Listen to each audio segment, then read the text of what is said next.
What's up, everyone? Welcome to the February 10th edition of DraftKings Tournament Plays presented by PrizePicks.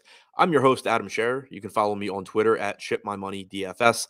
And as a reminder, you get one free month of Awesemo Plus Platinum when you sign up and make a deposit at PrizePicks. Be sure to use the code Awesemo to receive a 100% first deposit bonus up to $100. Today, we're going to take a look at 5 of the top tournament options on DraftKings. We have 7 games today. The NBA trade deadline is in about an hour, so probably going to have a bunch of stuff changing between now and then, in addition to a little bit of injury news that we're waiting on. So as always, be sure to tune in to the Deeper Dive and Live Before Lock from 5 p.m. Eastern up until tip. But taking a look at 5 of the top options as things currently stand right now.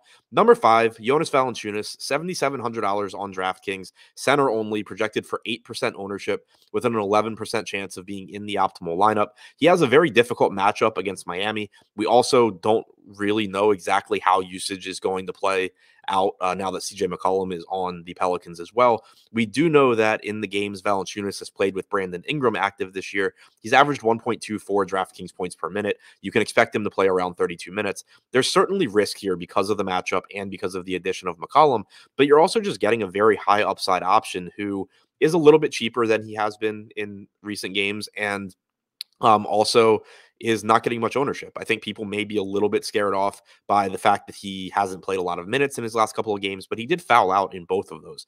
If he can stay out of foul trouble, I still expect him to live around 32 minutes per game, and that means that he clearly has a high ceiling here despite the difficult matchup. Number 4, Jalen Brunson, $6,700 with point guard and shooting guard eligibility. He's projected for 11% ownership with a 13% chance of being in the optimal lineup. Brunson has averaged 0.95 DraftKings points per minute in the games he's played this year without Kristaps Porzingis, where Luka Doncic has been active. He's likely to give you 35 to 36 minutes. Even if you get average production here, that's a pretty solid projection for someone that's $6,700, and he certainly could perform at an above average rate tonight against the Clippers. Number 3, Kemba Walker, Ja Morant, $10,300. Projected for 12% ownership with a 14% chance of being in the optimal lineup. He has averaged 1.41 DraftKings points per minute in the games that he's played with Jaren Jackson and without Dillon Brooks so far this season. He has a very good matchup against the Detroit Pistons. There's certainly blowout risk here, but if Detroit's able to hang in this game, it's a very good spot for Memphis. They currently have the highest implied total on the slate as well, and we can expect 34 minutes or so on average from Morant. Number 2, Kyrie Irving, $10,400, projected for 13% ownership with a 15% chance of being in the optimal lineup. In the 3 games this year that he's played without James Harden and without Kevin Durant, Irving has averaged 1.31 DraftKings points per minute. He's likely to give you 37 minutes or so in a favorable matchup against Washington. The salary on DraftKings for Irving, I think, is more or less correct. So it's not someone that I think necessarily should just be jammed into every lineup that you play, but he is projected to go a little bit under-owned right now. And then number 1, as scary as this is to say, the top tournament option as things currently stand is $3,900 Kemba Walker.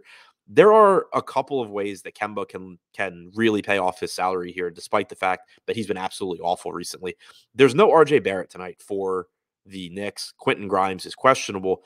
Barrett being out, though, opens up a lot of minutes. This is someone that frequently is playing 40-plus minutes in recent games. So one way that Kemba could end up getting there tonight against Golden State is just that he plays more minutes. Like, I'm assuming Alec Burks ends up starting in place of Barrett, but you could conceivably see, maybe Kemba play down the stretch instead of in Barrett's place, basically.